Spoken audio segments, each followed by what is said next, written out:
Bonjour et bienvenue dans cette vidéo présentée sur le site de tradelearning.com. Aujourd'hui, on va donc faire un suivi de stratégie sur les moyennes mobiles exponentielles de Guppy. Vous pouvez d'ailleurs retrouver cette stratégie sur le site de TradeLearning, donc soit dans la dernière stratégie de trading présentée, ou autrement dans la partie stratégie de trading. Et donc c'est les moyennes mobiles de Guppy. On a donc pris position à l'achat sur l'euro contre le dollar il y a à peu près un peu plus de 2 semaines maintenant.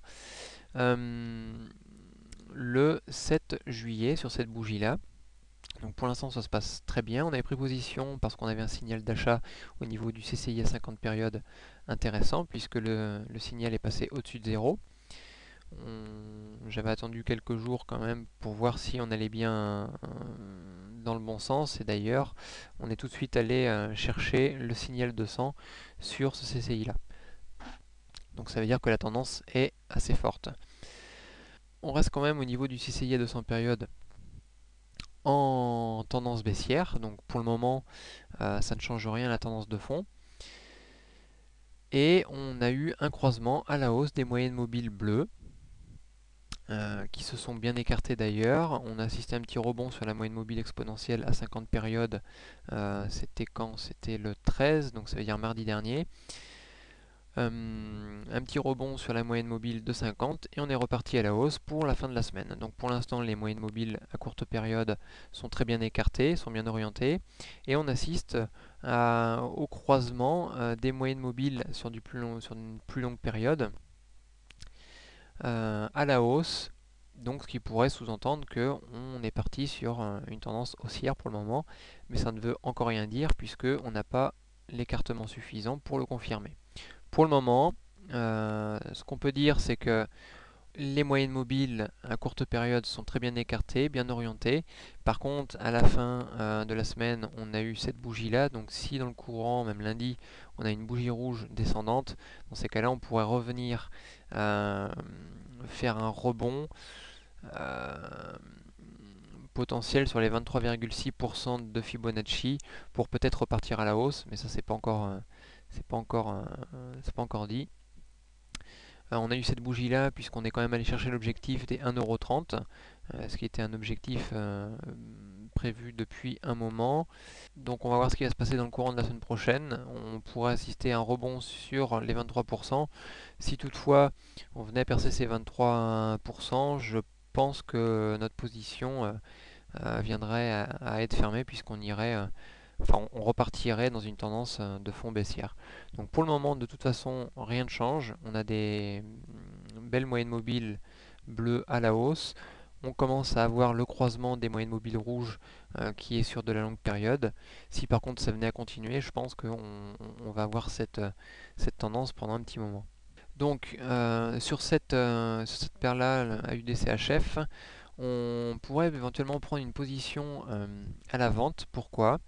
Parce que si on regarde au niveau en semaine, on vient de croiser à la baisse le CCI à 50 périodes et les moyennes mobiles bleues commencent tout juste à croiser à la baisse les moyennes mobiles à plus longue période. Donc je pense qu'on pourrait assister à un retournement sur du moyen long terme de cette paire-là. Donc on s'y retourne en journalier. On est venu donc percer à la baisse à ce niveau-là. On est resté dans un range quand même depuis un moment. Enfin un range, ce que j'appelle un range puisque les moyennes mobiles rouges sont vraiment très resserrées. Puis on est venu rebondir assez souvent sur ces moyennes mobiles-là.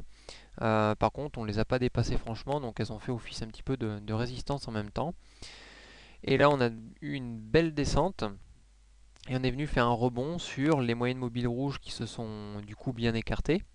D'ailleurs, si on enlève toutes les autres moyennes mobiles qui ne servent à rien, voilà.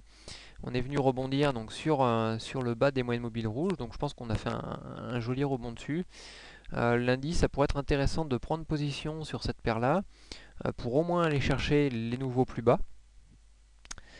Euh, Même si on la prend en cours de tendance, je pense que de toute façon ça va pas changer tout de suite. On va partir sur une tendance qui va durer un certain moment, peut-être. Donc surtout que le CCI à 50 périodes reste en dessous du signal de 0. On vient rejoindre un petit peu le signal des moins 100. Le signal à 200 périodes, enfin le CCI à 200 périodes est passé au signal en dessous du signal 0 à peu près à ce niveau-là, un petit peu en retard de toute façon, comme toujours. Et puis donc là il reste bien ancré et vient rejoindre aussi lui la moyenne des, enfin le signal des moins 100. Donc je pense on pourra prendre position lundi, au moins pour avoir un premier objectif vers les nouveaux plus bas. Et puis voir si on vient à le percer franchement, garder la position jusqu'à ce que les signaux nous disent qu'il faut sortir. Donc là pour l'instant je pense que lundi je prendrai peut-être un signal à la vente sur cette paire là. Voilà pour ce suivi de stratégie. Donc je referai des suivis assez régulièrement sur les positions que j'ai prises sur la stratégie des moyennes de Guppy. Je vous souhaite eh bien, un bon week-end et à bientôt.